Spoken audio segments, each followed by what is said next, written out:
However, in order to do that with webhooks, you have to have an endpoint set up that's able to receive those API calls. What we've done for the sake of this demo is we've gone ahead and used one of those online webhook testing sites. We want to show that we could build one of these ourselves, but this is an agnostic platform that you can know we're not doing any magic behind the scenes. This is really coming and happening. So the thing we need from this website is we need the endpoint to call. We're going to copy this endpoint and paste it into one of the two new UIs that we've built. So within webhooks, we have a concept of endpoints and webhooks. Endpoints are your servers. It's where we're going to, it's the endpoint that we're going to call with the event that we've created. The reason why we've separated this is because we're considering security paramount. We want to be able to validate that not only do you own that endpoint, but that there's no potential attack that could be happening. There's no possibility for a man in the middle to come and intercept these, especially when we're communicating or delivering any kind of sensitive data. So one of the things that we're doing with these endpoints is we're doing something called validation. We're making public API calls to those endpoints with a challenge token and a authorization basic auth call at this point. We may move into OAuth 2 to validate it. You'll see here this endpoint hasn't been verified. When we click on verify, what it does is it issues a challenge token with a basic auth call against the endpoint that we have. We've only mocked it up for this purpose, but in the release we'll have this validation built out. And what this does is it makes sure that we can call that endpoint successfully, that we can start streaming data to it, and that data is going to be highly secure. We see that endpoint is verified, so the next thing that we have to do is drive our webhook. And the webhook is a relationship between the event and the endpoint. That is, the event, something like a training assignment, a training completion, has to be able to be delivered to one of your servers. So as we create the webhook, one of the things you'll see is that we have the ability to stop or start it based upon the state of your endpoints or if you're ready to receive data or not. And we have different event categories that we'll see when we're doing the dropdown here. We have to name the webhooks so that we can categorize them, organize them correctly, as we're doing here in the demo right now. And then in the categories, when you think about an event, there's two components to it, like a sentence. You have a subject and you have an action. So the category is the noun that performs the action, the event. In this case, we'll be doing a training. A training can be assigned, that's an event. A training can be completed, that would be an event. A training can be unassigned. A training could be marked inactive. A training can be marked as completed equivalent. At this point, we have three events that we're looking at. For this purpose, we'll assign the webhook endpoint that we just created. And we're going to assign training assigned and completed so we can see the full workflow as it progresses through the system. And once we save this, we'll then need to be able to start the webhook. Now, we have different statuses here. You'll see the status is stopped. We haven't quite started it yet. The purpose of starting, stopping, pausing is because we're dependent upon your endpoints. There may be times when, for example, you're taking your endpoint down, so you want to be able to stop this webhook. When the webhook is stopped, that's where recoverability comes in. It means that if your endpoint goes down, the webhook stops, then your endpoint comes back up, and you restart it, the events start getting delivered once again.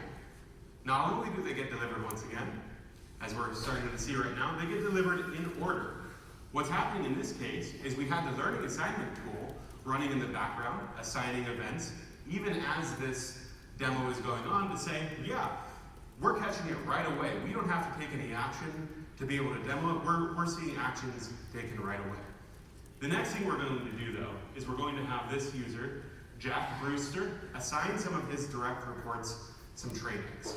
So we have to go in, and like I said, this environment isn't fast. It's going to take us a minute to get there.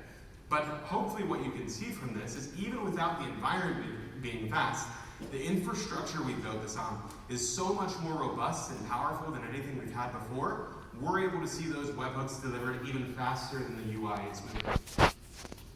So we have 36 webhooks up there, we're loading the training, and we're about to assign it. If you were to request it, if you were to assign it, it would do the same thing. We're looking at assignments primarily right now. And this is, like most of you know, one of the most requested features that we have.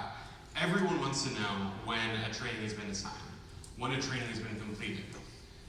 We're going to assign this training to Wade Simon here at the bottom. And he'll hit submit, and it'll take a minute to go through. But as soon as this goes through, we will see the webhook delivered up top. Taking a moment, like I said, this is a very slow environment, but as we are here, we'll navigate up to the webhook's site once again. And the webhook is already there. The call has already been made.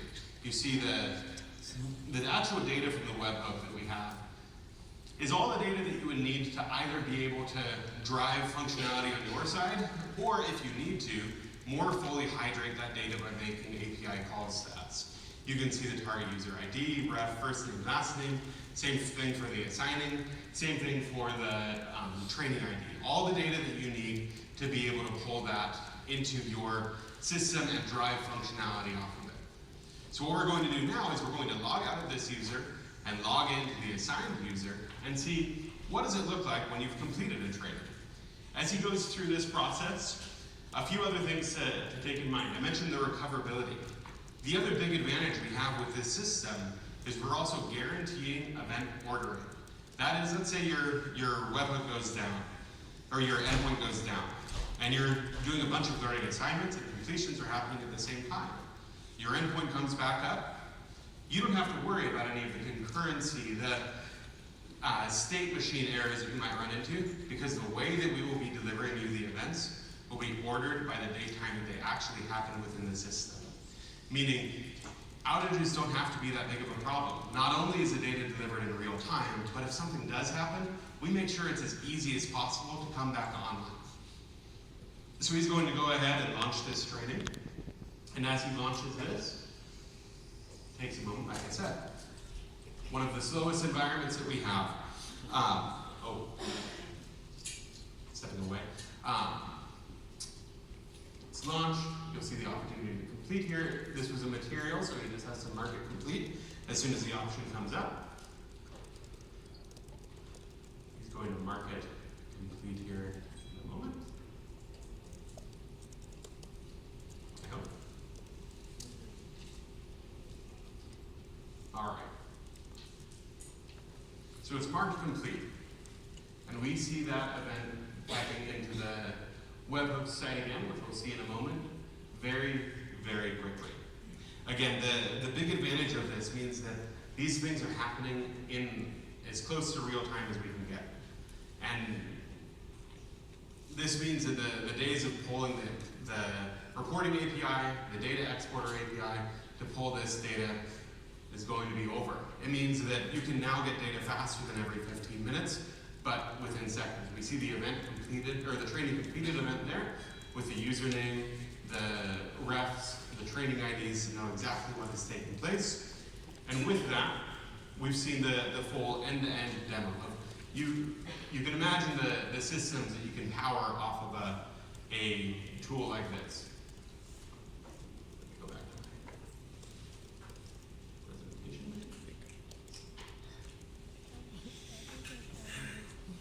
All right. So there's a few other things I want to mention about webhooks specifically. That webhooks are one of the things that we found we needed for the EdCast integration. And as we found we needed for the EdCast integration, we found, well, our customers need the same thing. This is part of our new integration ethos. The same things that we need for our internal systems, we also need to be able to provide to our customers. We need to be able to power our ecosystem, power our environments, to be much more robust than we have before. And what this means is being able to show and not just tell the advantages that you're going to have with some of these improvements and integrations. The other big advantage of this is these aren't hard-coded things. We made it very easy for additional webhooks, additional events to be added. So this is able to be built out into a much broader catalog than even these initial events that we have right now. And last but not least, the overall load on our systems is going to be significantly reduced from a solution like this. Over 90% of all API calls that are going into Cornerstone right now are just pulling for changes. What this means is we can cut your API calls to us by upwards of 90% by just telling you when something's changed instead of asking you to call us to see if something's changed. So I'm sure we'll have questions, but what I wanted to close on is just reiterating on the themes that we've been hitting on. We believe that APIs enable ecosystems, and we need to be in the business of powering the biggest learning, compliance, and people ecosystem that there is in the world today. We've seen that with our most successful customers already, that they already are using Cornerstone in this way, even if we're not making it easier for them. So we are investing heavily as possible in making it as easy as possible to make those integrations as deep as possible. So, with that, happy to take any questions. All right, the third row.